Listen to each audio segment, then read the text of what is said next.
Hello. Hello. Hello. Hello. Hey guys, it's We're Nissa. connected. We're connected. Are we connected? Yes. Don't worry, we're there. They'll start saying hello in a minute. I'm Nissa, the hypnobirthing midwife, and this lovely creature. Hello. Hello. Who are you? I'm Vicky and I'm a personal trainer. You're a personal trainer. So, and a friend of mine. A friend of mine, good friend. So I met Vicky when she came to do my hypnobirthing course last year and had your gorgeous baby, and we made friends, Yes. which is quite nice. We did. So we're here today to talk about postnatal fitness, actually, which is really, really important, and I think there's so much pressure to get to bounce back in a second. But I think the practices that are going on out there perhaps aren't always very healthy. No. A little bit. So Vicky's going to share with us her top tips. So tell us, go on, let's start. So I would say, where to start? All the mums out there just think they've given birth a couple of weeks ago, maybe. So don't be too hard on yourself, because everyone's different. So all the celebrities that you see and all the amazing, whatever they're wearing, the waist trainers and all that, it's just, it's not all true, basically. And they've got personal chefs, they've got personal trainers, they've got cooks, cleaners, nannies, they've got everything. So of course it's gonna be easier. They have time. Yeah, they can go to the gym and walk. But yeah, so I would say I've kind of narrowed it down to 5 main things. You're in for a treat, ladies. 5 top tips. So good. I know what they are. They're pretty good. It's good stuff. So your pelvic floor. So a lot of women do their pelvic floor when they're pregnant, and they're really good. And some of us do. And then when the baby's out, they just kind of scrap it off. But actually, it's really important to still keep doing it even after the baby's out. Especially when the baby's out, exactly. Using cues, say things like, what did we say earlier, about when you make a cup of tea or when you change the baby's nappy. That mug is so apt. I didn't mean to choose this mug. Cake is life. It's controversial with Vicky here. But the cake, I remember when we were doing a class once and you were like, babes, put the cake down. I was like, oh God, sorry. Anyway, carrying on. Yeah, so using cues. So, we all get busy. My little girl is 7 months now, and sometimes I think, right, okay, today I'm going to do this, I'm going to drink water, and I'm going to do all my pelvic floors, and then they're ill or something happens and it all goes out the window. Yes. So using things like when you change a nappy, when you make a cup of tea, I don't know. Nappy's a brilliant Nappy's a good one because you're going to do a lot of them.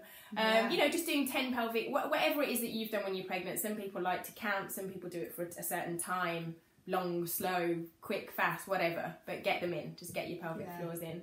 Yeah, or when you feed your baby. Yeah, every time you sit down to feed, because you can do it anyway. If you do it on a tube, no one need know that you're doing it, because you can't tell. Shall we all do it now, ladies? Yes. Come on, let's do it now. I'm doing it. And me. I trace my eyebrows. What else? Water. Water. Yes. So it's really cliche, it's really cheesy, but it really does. Obviously, when you give birth afterwards, you've got all that water retention, puffing, you're all puffy, your legs are puffy, your ankles are puffy. Moon face. Yeah. That's what I had. I didn't get that this time, no. No moon face. No, not at all with Ruby, which was I don't know why. But good. Yeah, so you need 2 litres of water a day. If you're not breastfeeding, if you are breastfeeding, you need 2.75 litres. That is a lot of water. Yeah. That is a lot and of water. Using, having a bottle, so each day, even if you refill it, you don't have to buy a new one every day, but having a bottle, because otherwise you've got no gauge of what you're drinking and it kind of doesn't really happen. Whereas if you've got a bottle, right, I need to get through. Yes. That 2 litre bottle and more if you're breastfeeding. So at least that, okay, I've had that, then I've had 2 litres and I can just I think that's the best tip, because when you're waking up to feed, whatever way you're feeding, you can lose track of what day it is, what time it is, you don't know which booby you've used, let alone how much water. Yeah. So that's so at least that's your starting point, and if you are breastfeeding, okay, at least if you've had that, you've done your 2 litres, and then you can kind of top it up. Have a couple of herbal teas. Teas are good. Herbal tea. Herbal, guys. Not with the sugar. She's so strict. She's so strict, but I like it. What else did we say? Walking. So especially if it's the first baby. Yes. And not saying it's easy. It's still hard work. Yeah. But you've got a little bit more time, as in you haven't got school runs and you know, swimming lessons, picking up from here. It is just you and the baby, so you can at least at some point in the day think, okay, well, I'll have a 20-minute walk here, or we'll walk to the shop, and rather than driving. Just that little 20 minutes of fresh air. It's good for the baby, it's good for you, it's good for you mentally.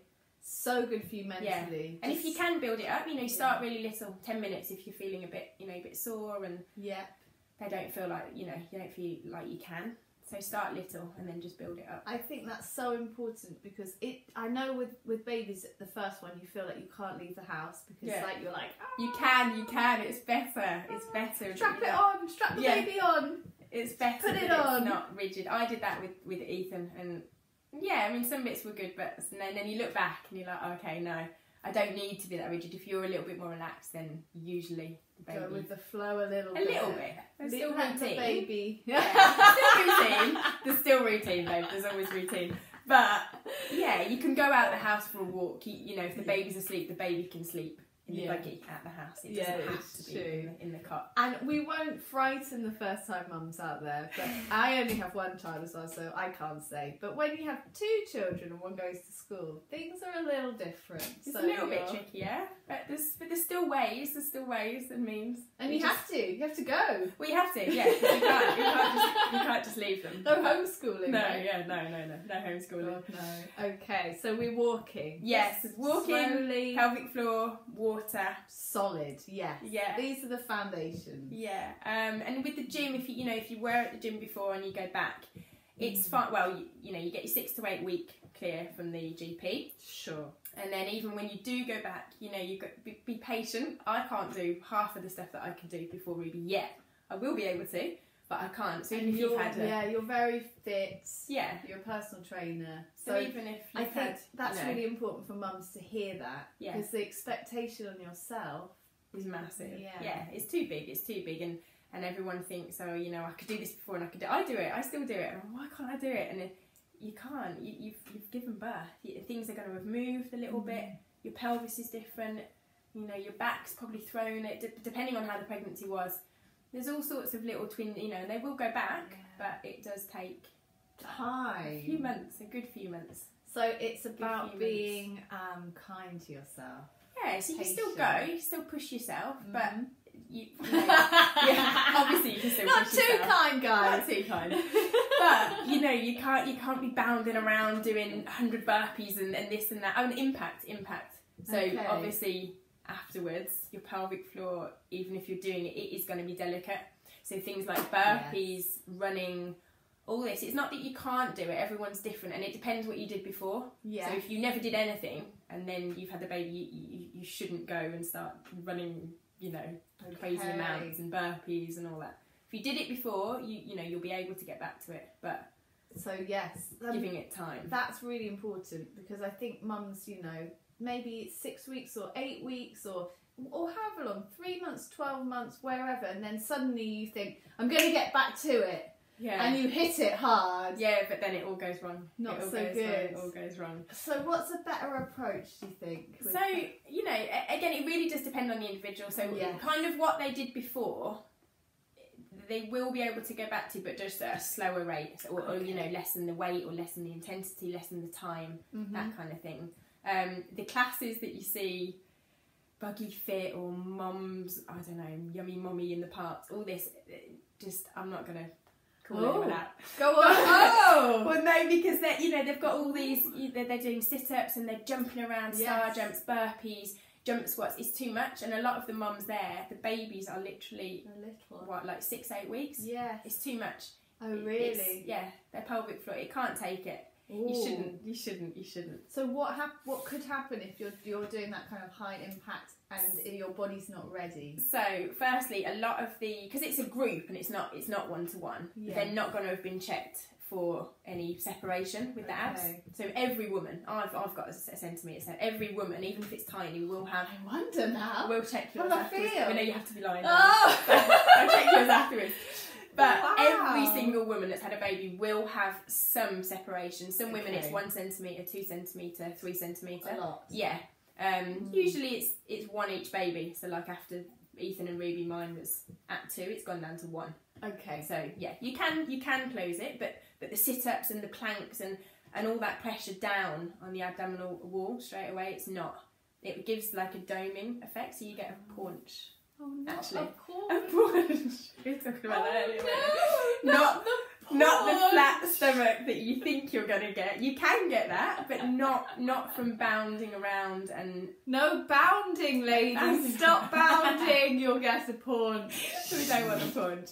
They just need to be careful because a lot of these instructors, they are qualified to a point. A lot of them aren't pre and postnatal qualified, and they haven't even had babies. Half of them are children themselves. Children, you know, they don't really appreciate perhaps or understand what's actually happened to the ladies. So I'm not slating all of them. Some of them are a bit better than others, and again, if you've waited a year and you've had a great pregnancy in a year, then great, go to them. But 6-8 weeks afterwards, no. It's not the Walking, right thing. your nutrition, your water, your pelvic floors is going to be much better for you than busting out 100 sit-ups in the park. So we've got to do the foundations and get them strong. Exactly. Before you can't go here before you've done the base work. Yeah, it's not going to work. We're not living in that culture. We all just want we want to look like a supermodel a week after giving birth. It's just not. It's realistic. It's not going to Not helpful. No. That's really interesting. I didn't know. I have to say about that. All of that actually about the paunch. The paunch. You really honed in on that word, didn't you? Yeah, it's a great word. It's not commonly used. No, it is. It's called doming. So it's doming. So it's just not a good. Yeah. Not a good You think thing. you're doing the right thing, but actually it's not. And internally, so again, even if nothing really happens, if they avoid the paunch. But internally, it's still healing. All the muscles need to knit back together. Yeah. All your organs have been moved around. Even if you get away with it outside, your insides might not be doing what they need to do. Exactly. I mean, I always say it's a bit of a cliche, but I say to mums, it takes 9 months to grow a baby. It takes 9 months to get strong again. To be really strong. That's a good. I mean, Ruby's 7 months, and I just feel I'm still not quite back to where I was fitness, but I'm feeling that's good. That's pretty good going. A bit more like Vicki again, and that's only, it still took 7 months. It doesn't just happen. And you know what you're doing as well. So so it does take time. Wow, good tips. God, this is brilliant, guys. Is there more? Yes. Oh, go on. The hormone obviously relaxin, which you were talking about in your classes, is still in the body. I think it's up to 6 months afterwards. Mm-hmm. So that can, that's a high, so you've got a higher risk of injury. Obviously things aren't quite stable. Yeah. Your bones, your joints, your muscles are all a little bit. So if you're doing something a little bit incorrectly, or that's a little bit too much, and you've got that going on, you are going to hurt yourself. It's going to happen. You're really destabilising, aren't you? Yeah, because it hasn't all the hormones haven't left, and you're still a bit bendy. Yeah, still a little bit bendy. With your paunch. Bendy and paunchy. Oh, I'm sorry, first time mum's watching. I think me and Vicki have a slightly naughty sense of humour, and I feel that's coming through today. This is what you get if you come to my class. You won't get a paunch. No, we're good. Follow the advice. No it's paunch. Good. Okay, so that's really good to know. So you've got to be a little bit more conscious of your body. Yeah. Because of that stuff. Yeah. Definitely. Also with your back, so things like, again, even I'm aware, and even I've had to, change some sides when you're picking the baby up. We all have a side that we always kind of use more. Right. Yes. Holding them on the hip, the hip stand when you see mums. For years. Yes. But then you're doing it repeatedly, so you're doing it once. No, of course it wouldn't do anything, but you're doing it every day. All day, and it's always on the same side. So you're twisted, you're shortening muscles, you're lengthening other muscles, and it will cause a problem. Long term, things. So I definitely think, I don't know this is the case, but I'm prone to having a dodgy neck, dodgy shoulder, dodgy hip. It's all on one side. Of course. Yes, it's you're right and you're right-handed. Of course. Yeah, and I carry Jazz on that side. You don't still carry it, do you? She's 9, love. She's 9. But I did it for years, maybe till she was 4, 3. Yeah, I still pick Ethan up occasionally, not often. Not much, but so it's it does. A big effect. It does. So we've got to use both sides. Yeah, I mean, again, I've had a few little issues from my back since Ruby, and when it's the middle of the night, she only has one feed now, but still, it's 3-4 a.m, you're tired, all you're thinking, however much you love them, is I want to go back to bed and I want them to go to sleep. So even I have to sometimes kind of literally you know, sit up properly so you're not slouching. Change the side that I'm feeding her on, even though it feels really weird at 4 a.m. to be on the side that's not natural. You just want to get it down the but it does make a difference. The little being aware of stuff does make a difference. Trying to equal out. Yeah, so holding, rocking, feeding when you pick them up. Yes. Trying to squat. Well, not yet because they're babies, but when they get a bit bigger and heavier, there's all these, you know, hunching over. We do this. Yeah, exactly. No and good. Picking up toys and clearing up, all that kind of stuff. Yes. Tidying. Constantly. Obviously. All day tidying. Oh, so, just being a little bit more aware. I don't do it every time. It's impossible to do it every time. But just when you do think about it, like the pelvic floor, do it. Doing it now. Keep doing it. Keep doing it. Nice. I think long term that's really important because you don't realise until later, like you don't, and then it's not too late, but it will take a bit of time to, you know, recorrect it, osteo or physio, you know, whatever. And it's just, it's easier if you can avoid it. I just feel like women are warriors, you know. We have to grow them, then we birth them, then we mother them for the next 21 years. Still having an impact. Yeah, exactly. We're amazing, guys. So we're good.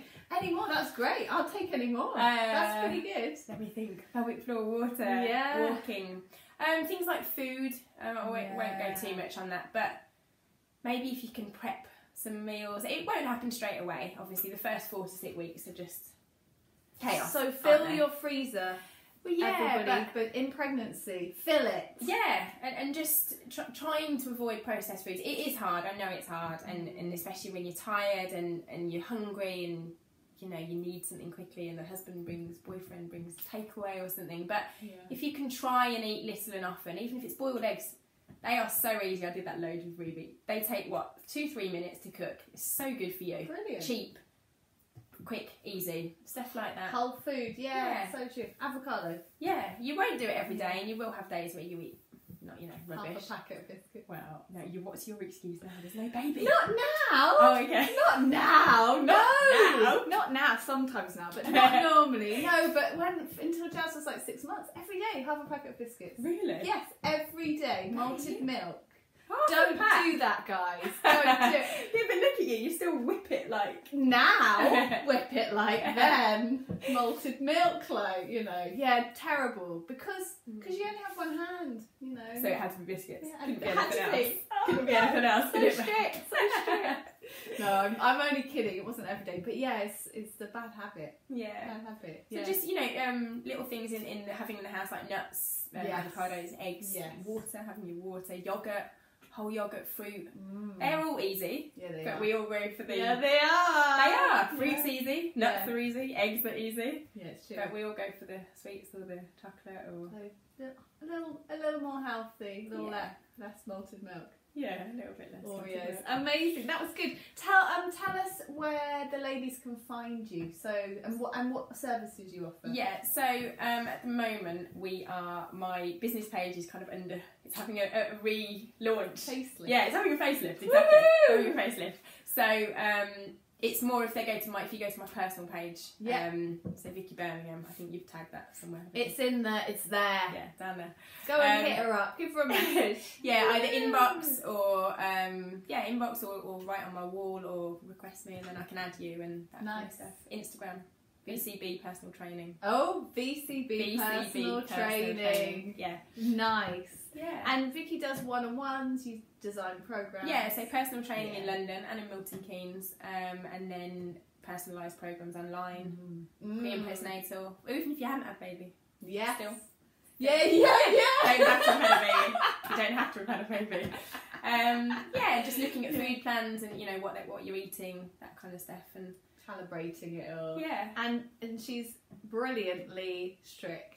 In the best possible way. I like it. We're going to stop there, guys. It's lovely to see you all. Can't see you, but see you all today. And we'll be back again soon. Okay. Bye.